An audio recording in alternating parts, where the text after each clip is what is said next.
2, 3। नमस्कार, मैं हूं अमरेंद्र प्रताप सिंह और अनाजी टीवी के विशेष प्रोग्राम कानाफूसी लाइव में आपका स्वागत है।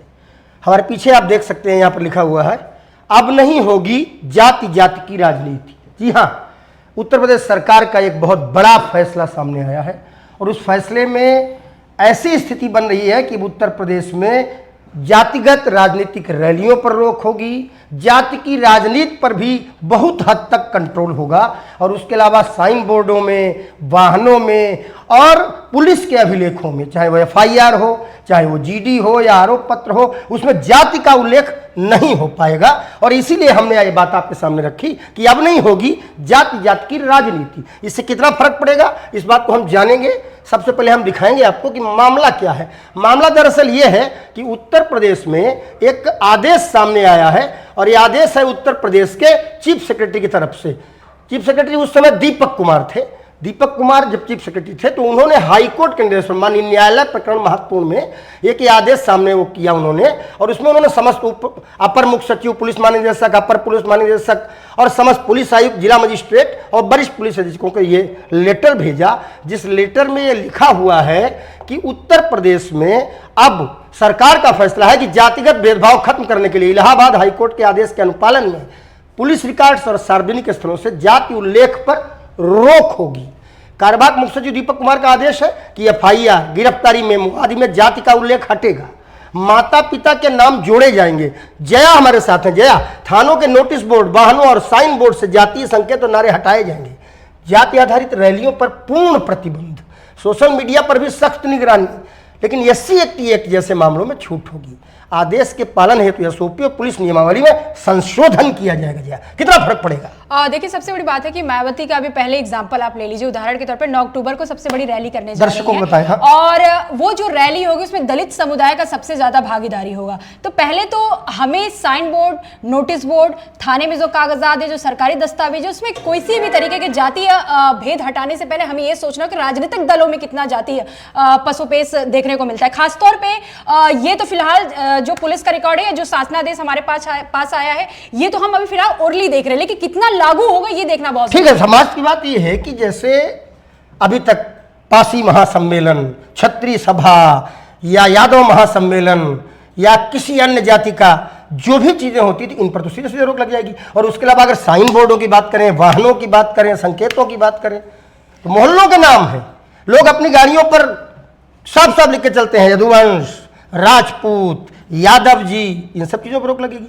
और फिर यादव डेयरी, राजपूत डेयरी या फिर पंडित चाट भंडार, पंडित मिष्ठान भंडार, तो कितना बदलाव आप देख रहे हैं। देखिए, बदलाव का सबसे बड़ी बात क्या है, पहले हमें यह समझना होगा, क्योंकि सरकार शासनादेश करने से अमरिंद जी कुछ नहीं होता है। आप ठीक है, चलिए आम नागरिक पे आपका शासनादेश जारी हो गया, हमने रोक लगा दिया, राजपूत हटा दिया, ब्राह्मण हटा दिया, यदुवंश हटा दिया, गुप्ता हटा दिया, कुर्मी छत्री महासभा हटा, लेकिन सवाल क्या है, सवाल का मोटिव समझना बहुत जरूरी है। इंप्लीमेंटेशन कितना होगा? ठीक है जय, हम आपसे बात करेंगे, लेकिन तब तक हम आपको यह दिखा दें कि नेताओं का इस पे क्या कहना है। सबसे पहले हम आपको दिखाएंगे, जैसे ही आदेश आया, भारतीय जनता पार्टी के नेता है केशव प्रसाद मौर्य, उप मुख्यमंत्री हैं, उन्होंने क्या कहा, सुनिए आप।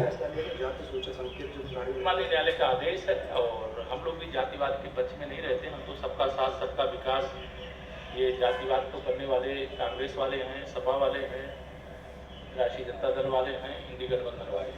हम तो वैसे भी जातिवादी नहीं, हम राष्ट्रवादी हैं, विकासवादी हैं, सबका साथ, सबका विकास करने वाले। सर, रिफॉर्म्स को लेकर ठीक है, केशव मौर्य का कहना है कि हम जातिवाद की राजनीति नहीं करते, हम तो राष्ट्रवाद की राजनीति करते हैं, हम सबका साथ सबका विकास करते हैं। उन्होंने नाम लेकर कहा जातिवाद की राजनीति सपा वाले करते हैं, कांग्रेस वाले करते हैं, इंडी गठबंधन वाले करते हैं और राष्ट्रीय जनता दल को भी लपेट लिया। केशव प्रसाद मौर्य का उप मुख्यमंत्री जाति के नाम पे ही बने, पहली बात। उप मुख्यमंत्री ब्रजेश पाठक बने हैं, जाति के नाम पे ही बने। देखिए, राजनीति में समीकरण बहुत मायने रखता है। राजनीति को हम राजनीति के नजरिए से ही देखेंगे और इनको ठीक करना, इंप्लीमेंटेशन जिम्मेदारी, हम तो रिपोर्टर हैं, हम रिपोर्ट पेश कर रहे हैं, वो हम पेश करके मानेंगे क्योंकि हमारा काम है, लेकिन इंप्लीमेंटेशन जिनके जिम्मे है। अब हम आपको केशव प्रसाद मौर्य, क्योंकि भारतीय जनता पार्टी के नेता है, सत्ता पक्ष केंद्र में भी यही है और राज्य में भी, अब इनके बदले बाकी लोग क्या कह रहे हैं, जरा ये भी सुनने वाली बात होगी और थोड़ा ठीक लगेगा। ये कांग्रेस के नेता है अंशु अवस्थी, इनको क्या समझ में आया इस आदेश से और ये क्या कहना चाहते हैं, सुनिए। माननीय उच्च न्यायालय की आज के निर्णय से ये बात फिर से साबित हो गई कि योगी आदित्यनाथ जी की भाजपा सरकार आरएसएस के इशारे पर जो समाज को बांटने का चक्रव्यूह रच रही थी और लगातार सरकार का पद का दुरुपयोग करके ऐसे आदेश किए जा रहे थे कि आप दुकान के आगे बोर्ड लगाइए, अपना नाम लिखिए, भेदभाव की जो कोशिश हो रही थी उस पर हाईकोर्ट ने फटकार लगाई है और ये सीधे भाजपा योगी आदित्यनाथ सरकार के लिए शर्मनाक है। बार बार हाईकोर्ट की फटकार के बावजूद ना तो बीजेपी की जो नीयत है समाज को बांटने की वो बदल रही है, ना ही जो दलितों महिलाओं पर अत्याचार की जो मंशा है वो बदल रही है। ठीक है, सरकार में सबसे ज्यादा दलितों और महिलाओं को निशाना बनाया गया, समाज को बांटने की कोशिश हुई, जाति और धर्म देखकर कार्रवाई करने की कोशिश हुई। हम माननीय उच्च न्यायालय के निर्णय का स्वागत करते हैं। ठीक है, इन्होंने भी स्वागत कर दिया, लेकिन इनको समझ में कुछ और आया। इनको समझ में आया कि भारतीय जनता पार्टी, अभी केशव प्रसाद मौर्य कहते हैं हम तो जातिवाद की राजनीति नहीं करते, हम तो राष्ट्रवाद की राजनीति करते हैं। उनकी बात कितनी सही लगी आपको? मैंने बोला ना आपको कि राजनीति में नहीं, भारतीय जनता पार्टी राष्ट्रवाद की राजनीति करती है कि जातिवाद की राजनीति करती है, इस पे आपका व्यू क्या है? भारतीय जनता पार्टी राजनीति करती है, वो भी जाति आधारित राजनीति करती है। भाई आज भी मंत्रिमंडल को उठाइए, ओबीसी कितने हैं, एससी कितने हैं, दलित समुदाय कितने हैं, कुर्मी समाज के कितने, राजभर कितने हैं, निषाद समाज के कितने हैं, ये तमाम समीकरण साधे जाते हैं। गिन गिन के बोला जाता है। गिन गिन ओम प्रकाश मौर्य आपने मंत्री हैं सरकार में, भाषण देते हैं तो भारतीय जनता पार्टी के शासनकाल में जो शासनादेश जारी हुआ उसकी राजनीति को समझिए। राजनीति में सुभाषपा उसकी सहयोगी दल है, अपना दल जो कुर्मी समाज की राजनीति उसका सहयोगी दल है, निषाद पार्टी उसकी सहयोगी दल है। तो अब जाति राजनीति कैसे खत्म करेंगे?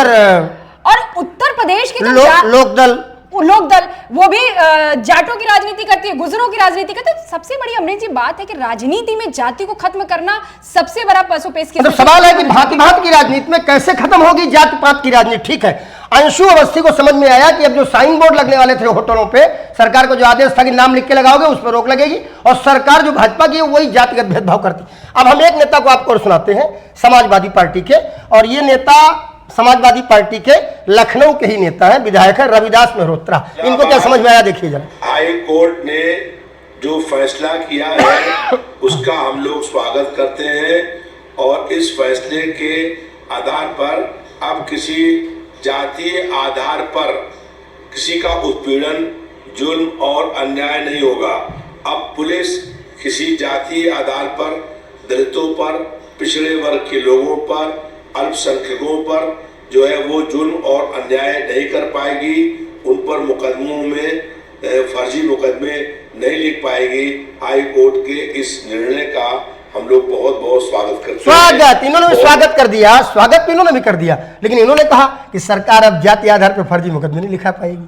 सरकार जो अल्पसंख्यकों को, दलितों को, पिछड़ों को परेशान करती है, परेशान नहीं कर पाएगी। अब देखिए, एक ही आदेश को समझने में ये राजनेता या समझाने में अपने अलग अलग दिमाग का प्रयोग कर रहे हैं। अब या तो ये इस आदेश को समझ अलग अलग तरीके से रहे हैं, या फिर ये जनता को इस आदेश को समझाना अलग अलग तरीके से चाहते हैं। आपकी नजर में क्या है? देखिए, सबसे बड़ी बात है कि पीडीए का नारा किसने दिया था? समाजवादी पार्टी ने दिया था जी। शासनादेश से सबसे ज्यादा तकलीफ किसको होगा? हर राजनीतिक पार्टी को होगा। यही नब्ज समझने की जरूरत है। जब उत्तर प्रदेश की राजनीति होती है अमरीन जी, तो जाति से शुरू होती है और धर्म तक जाती है। जी, मेरा सवाल थोड़ा स्पष्ट था, मैं पूछना चाहता हूँ, एक ही आदेश है और उस पर सरकार ने गाइडलाइन जारी की, और उसको समझ ये लोग अपने अपने तरीके से रहे। तो राजनीति यही है भाई, राजनीति में हम आप या फिर जनता को समझाना अपने अपने तरीके से चाहते हैं। सब लोग अपने तरह से जाति हटेगा तो फिर राजनीति कैसे होगी? ठीक बात है, तो क्या कुछ होगा ये देखने वाली बात होगी। फिलहाल सरकार का आदेश जारी हो चुका है और सरकार ने जातिगत रैलियों पे पूर्ण प्रतिबंध लगाया है। सरकार ने केवल SC ST के मुकदमों में जाति का उल्लेख होगा, उसके अलावा हर प्रकार के संकेतों में, नारों में, वाहनों पर,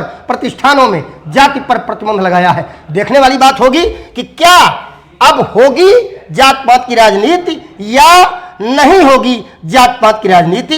फिलहाल तो उत्तर प्रदेश में ही नहीं, जात की राजनीति पूरी देश में तारी है, पूरे देश में जारी है, और ऐसे में हम आपको ये रिपोर्ट पेश करके ये बताना चाहते हैं कैसे रुकेगी जात पात की राजनीति। नमस्कार।